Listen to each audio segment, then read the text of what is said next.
She stood at the lectern, her right hand on her manuscript, her left hand resting loosely on the lectern, but her voice was razor-sharp as she said what no one in the Bundestag had ever dared to say out loud. "Mr. Merz, how many evenings does one have to have dinner with Olaf Scholz before an opposition leader becomes a coalition partner?"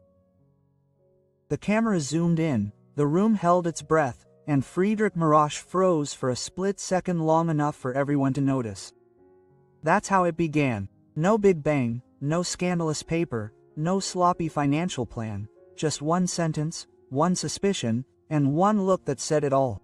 At that moment, no one knew whether it was a calculated attack, a tactic, or whether she was simply expressing a truth that had long since materialized behind closed doors. What followed was no ordinary Bundestag debate. It was a chess game on the open stage with Weidel as an unexpectedly clever strategist and Merz as an opponent who was either trying to bluff or had genuinely been caught. 3 days earlier, an inconspicuous piece of news had made the rounds in Berlin's political circles. Not an official announcement, just a whisper. Merz had met with Scholz. In a small group, no minutes. Normally, such rumors travel like clockwork, but this time it was different, because the information did not come from any source, but from an employee of the Bundestag administration who, of all people, was acquainted with an AfD spokesperson. Weidel got wind of it. At first skeptical, then curious, and finally alarmed, because the information was not only explosive, it was political gold. If it turned out to be true, it could completely destroy the image that Merz had cultivated in the public eye, as a sharp critic, as a bulwark against the traffic light coalition. And if I did, then at least it was an excellent narrative. 2 days later, Weidel sat with her inner circle in a small back room of the parliamentary group. 3 expressions were lying in front of her. An internal CDU meeting protocol, a list of appointments from the Chancellery that was publicly accessible but incomplete, and a printed screenshot of an encrypted message in which a CDU employee was responsible for coordinating confidential discussions. The recipient was a consultant in the SPD parliamentary group office. The subject was a new direction for parliamentary cooperation. Nothing concrete, but enough for Weidel to ignite a combustible story. "What we need," she said that evening, "is not proof. We need an image in people's minds. And if Merz does not clearly distance himself from it, then suspicion will stick to him like superglue." It was not a plan of lies. It was, as she herself called it, a strategic expansion of the truth. In her speech in the Bundestag 2 days later, Weidel refrained from polemics. Instead, she built up tension. Subtly, precisely. She spoke about the loss of trust in politics, then about the blurring of political differences, and finally, in passing, almost ironically, about a rumor that she had heard. "I don't want to insinuate anything," she said with a smile that did just that. But if an opposition leader is regularly seen in the back rooms of the Chancellery, he should at least be asked whether he is currently in opposition or conducting job interviews. The sentence hit like a hammer blow. The CDU protested. Merz remained silent, but every camera angle, every facial expression gave away the message. The hit was on target, because even if it wasn't true, doubt had been planted. And in politics, doubt is often more effective than any evidence. That same afternoon, the topic exploded on social media. Droko rumors, Merz-Scholz pact, Weidel asks, hashtags dominated Twitter, Telegram channels through revelations. Influencers picked up on the topic. Within a few hours, a half sentence had become a political reality. The CDU reacted in panic. A spokesman denied rumors about coalition considerations. Merz explained that he was of course not holding any talks about a grand coalition. But the damage was done, because what is said from a defensive position never comes across as a confident clarification, but rather as an attempt to hide something. Weidel herself remained quiet. She did not give any interviews, did not respond to any press inquiries. Instead, she let the echoes work for her, because she knew that such stories do not grow through repetition, but through silence on the other side. In the background, her team was working on something bigger. They did not just want a political conflagration, they wanted movement among the population. So they deliberately fed well-established channels with references to alleged CDU-SPD talks at the state level, quoted from old talk show interviews in which Merz supposedly showed himself open to new forms of government. Nothing was wrong, but everything was designed to have an effect. At the same time, a man who had previously been inconspicuous came to the fore. Tobias Reichelt, former advisor to a CDU economic forum, now a political journalist with his own sub-piece. He published an opinion piece entitled The Merz-Scholz Axis, which could turn enemies into allies. The article was full of ifs and maybes, but it seemed like a confirmation of what Weidel had initiated. In truth, Reichelt had long been in talks with a publishing house close to the AfD. His article was part of the plan, without him even knowing it. The evening after her speech, Weidel sat in a private conference room, his gaze fixed on Berlin. Next to her longtime confidant Bjorn Werner, responsible for strategic communications. If Merz reacts, he's done for, he said, and if he doesn't react, then we'll slowly let him simmer in the soup. She took a sip of espresso. And what if all this is true? Then it's no longer just a game. Then we've got him. Yes, they have. Neither of them suspected at that moment that someone else had already been one step ahead of them, because in a secure room in the Chancellery, a high-ranking official sat playing Weidel's wheels on a monitor. Next to him was a supper entitled Cooperation Model 2025, confidential only for the Chancellery and selected parliamentary group leaders. And on page 7 there was a sentence that changed everything. Exploratory talks with the CDU, discreetly prepared. Recommendation. Test phase via intermediate actors. The question now was Weidel's attack merely tactical, or had she hit the nail on the head without knowing it? The night after Weidel's speech was short for everyone. The Chancellery was working through the night. The telephone lines in the Konrad Adenauer house were buzzing, and even in the SPD party headquarters, where people like to sit back and relax when others are in the line of fire, the mood was suddenly restless, because everyone knew about this one remark. So pointed, so seemingly casual, it had triggered an avalanche whose direction no one could control. The lights were still on in Friedrich Merz's office. He sat alone, his tie loosened long ago, his gaze fixed on an open report. Next to him was his longtime confidant and parliamentary group manager Klaus Wey, whose dark circles under his eyes said more than any analysis. She hit a nerve, said Klaus quietly. Merz then fell silent. She was playing, not proving. Yes, but she acted like someone who knew she could be right. And that was the real problem. It wasn't whether it was true, but that it could be true. Because yes, there had been meetings, none official, none recorded, but what they call preliminary talks in Berlin, the term vague enough to mean everything and nothing, but dangerous enough to explode in the media as soon as it became known. In October of the previous year, a small group had met. 2 representatives of the CDU, 2 of the SPD, off to the side at an informal dinner in a private house in Berlin. The topics were stability, the ability to govern, and possible scenarios after the FDP could possibly break up the coalition. It was not a plan, not a pact, just a conversation, but it was enough and someone had heard about it. Weidel, on the other hand, was sitting in a quiet cafe in Prenzlauer Berg in KBM the morning after her speech, a newspaper in her hand, her smartphone on silent. Next to her sat once again Bjorn Werner, the communications strategist who had already organized the media exploitation of the first speech. The coffee was steaming in front of them, but the real heat was in the headline of the Frankfurter Rundschau. GRU 2.0. CDU denies Weidel's accusation, but remains perfect. Weidel took a sip. They reacted, but not clearly. Now he is too smart to get caught up in contradictions and too proud to let us drive him. That means we have him exactly where we need him. Almost BN pulled out a tablet. An informant from the SPD area has contacted us. No traces, no name, but he has sent us something. He turned the screen. It was a scan of a calendar entry. SPD Parliamentary Group Office. Date 2 months before the Bundestag speech content briefing car scenario with CDU Parliamentary Group leadership only, location confidential, no direct evidence, but in combination with what they already had, another piece of the puzzle. What is the car scenario? Weidel asked. Jorn shrugged. Chancellor option, coalition option, disaster model.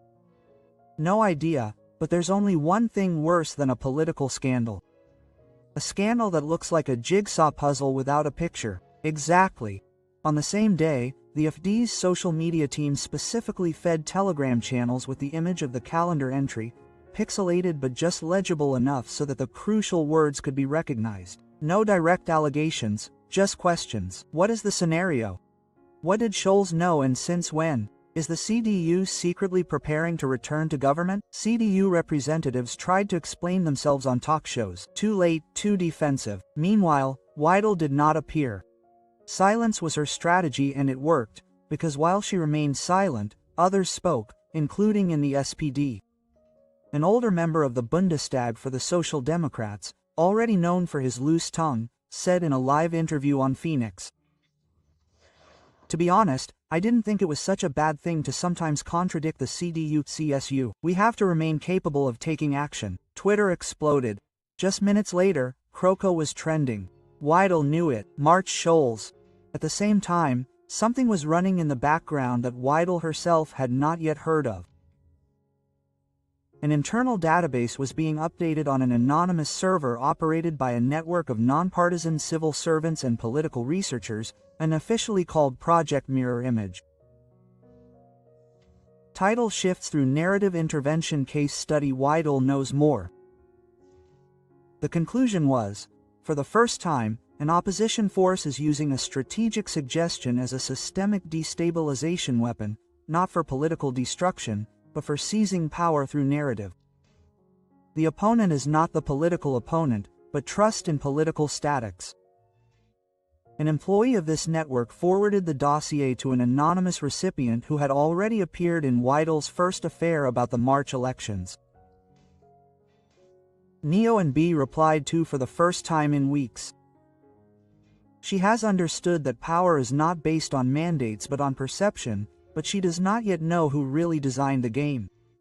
On the third day after the speech, while Germany was still in the grip of speculation, the unexpected happened. Friedrich Merz demanded a meeting with Chancellor Scholz in a public press conference. The room went silent. He did not mention coalition talks. He said it was about cross-party responsibility in times of crisis, but the sentence had been said and it confirmed everything Weidel had implied, or at least made it seem like it. And then that same evening, shortly before the news, Weidel published a short video. No dramaturgy, just her. In a bare room, a cup of tea, a printout in her hand. I was asked if I had any evidence.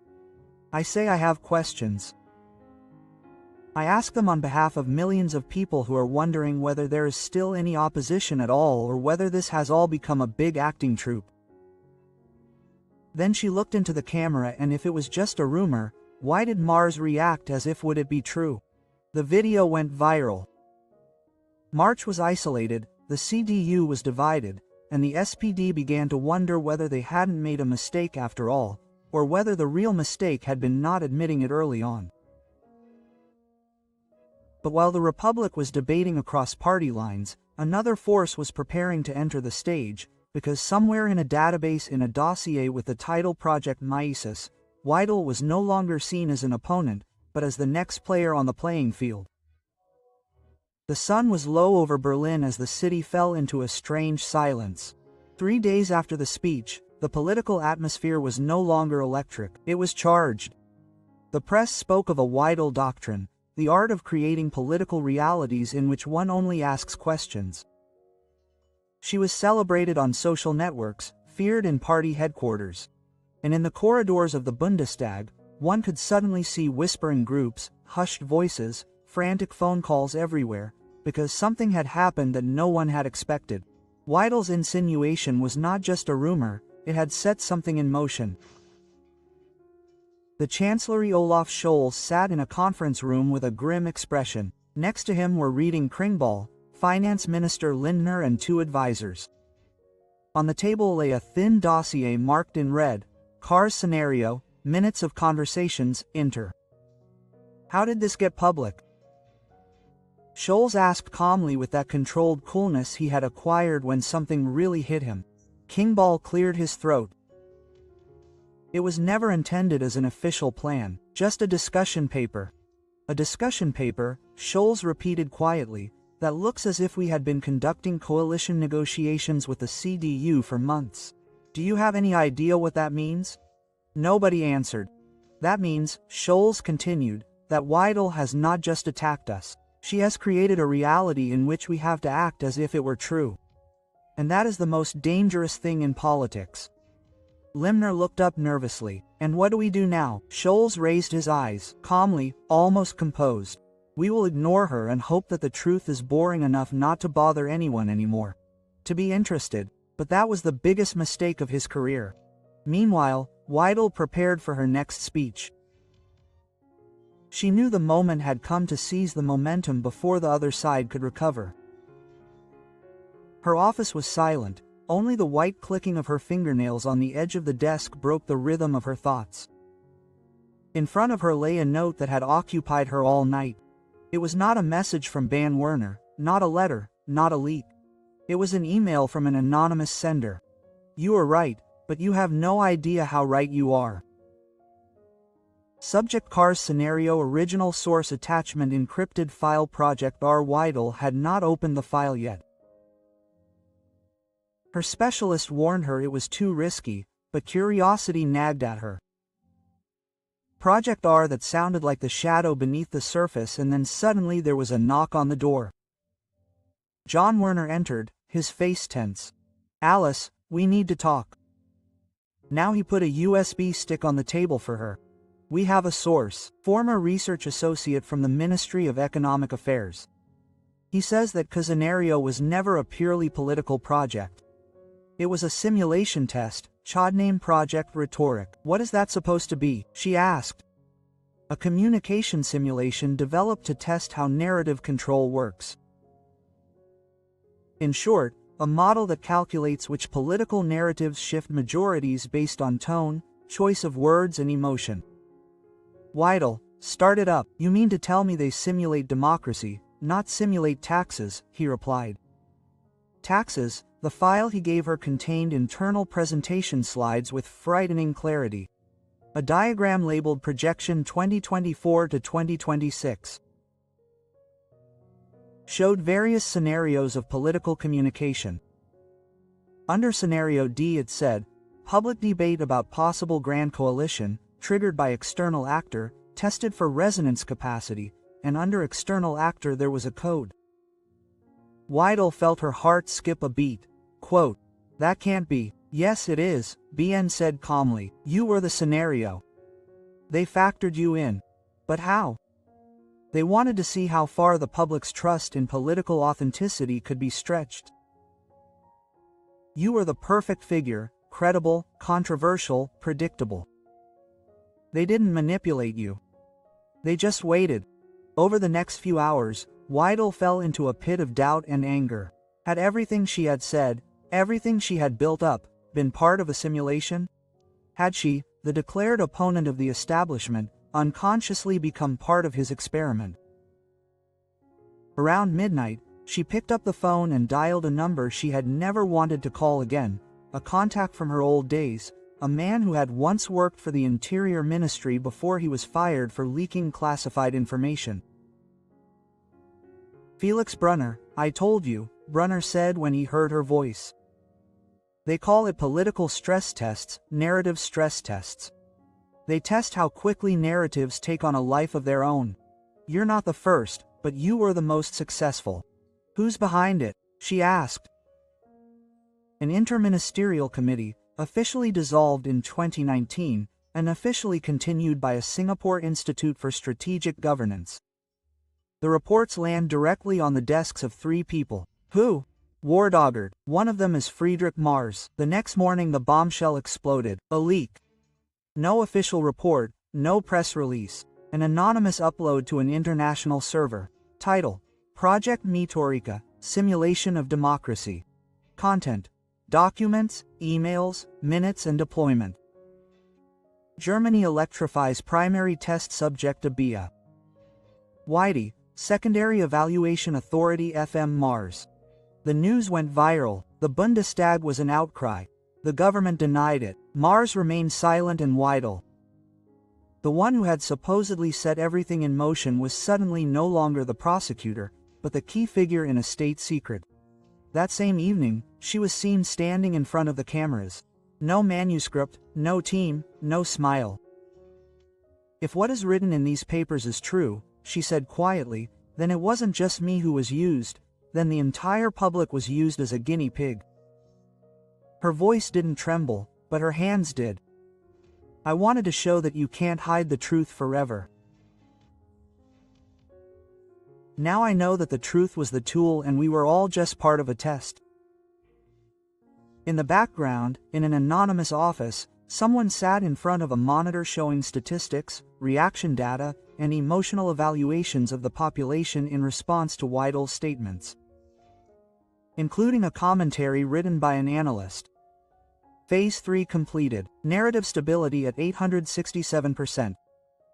Forwarding to Project Mises recommended. And anyone in Germany who is still discussing truth, lies, and manipulation had long since begun the experiment of outliving itself, because Weidel understood what no one suspected. If every truth was part of a simulation, then the only way to destroy it was to publicly reflect it. Berlin, 4 days after the speech. It was unusually quiet outside for a capital city in a state of political emergency. But a storm was raging in people's minds. The revelation of Project Rhetorica, the simulation of political narrative with real actors as test subjects, had changed everything. Not only in the Bundestag, not only in the parties, but in the living rooms of the citizens. Alice Weidel, the involuntary protagonist of the biggest political narrative experiment of the post-war period, now stood at a crossroads. Not only politically, personally, morally, because she had understood that she had been made a pawn and now had to decide whether to continue as such or to end the game. It was dark in her office in the Paul Loba house, only a desk lamp was on. In front of her lay printouts, memos, encrypted emails, the documents that revealed everything about who had designed the project, how she was selected, and how Friedrich Mars was involved in the whole thing as an observer, as a supervisory authority, possibly even as a silent supporter. She had evidence, clear, verifiable, inescapable, but she also had another problem. That if she destroyed everything, people still believed in just to be right, because it was no longer about Mars or Scholz or a possible grand coalition. It was about trust in democracy itself. And then her gaze fell on a letter. Handwritten, no sender, just a simple envelope. She had found it on her desk that morning. Inside was just one sentence. "If you are truly free, then speak without acting." Below, a single letter. On the same day, the Bundestag called a special session. Factions, journalists, international observers, everyone was present. It was to be the speech that would either blow up the system in Weidi or put it back on track. She stood at the lectern. No folder, no manuscript, just you, a microphone, and a nation holding its breath. "Esteemed Mr. President, esteemed Member of Parliament, esteemed country, I am not speaking today as part of a faction. I am speaking as a person who was mistaken, who believed he was fighting a system from the outside without realizing that he had long been part of it." Silence, no heckling, no gestures, just rapt attention. "What I have discovered is not a simple scandal. It is a truth that hurts, a truth about all of us, that we have begun to conduct politics as theater and that the audience has long since known that it is a stage, but continues to watch because they believe they have no alternative." Weidel did not look at Mars, not to Scholz, but into the camera. Into the living room. "The rhetoric project did not destroy me. It exposed me. I was part of a test. I was calculated, provoked, measured. My words were no longer heard. They were analyzed, evaluated, calculated, just like hers, by the way." She paused briefly. You could hear someone swallowing in the planning chamber. "I have decided that I will not play along any longer. I will pass on all data, all documents, all internal information to an independent special investigator, and I demand that this person is not appointed by the Bundestag, but in a public vote by the citizens. A murmur. That was not only populist, it was revolutionary. I do not want us to return to normality, because this normality was the mistake. I want us to start anew. She stepped down from the podium. No applause, no protest, just a moment of collective speechlessness. That same evening, Merz radiated. In his written statement, no camera, no sound, only text. In it, he admitted to being part of, he claimed to have been the leader of the group that had developed ethical frameworks for political communication. He had known to what extent operational tests were being carried out. It was not an admission of guilt, but it was a break with the defense strategy. Weidel had changed the tact, and the tact was no longer party political, but systemic.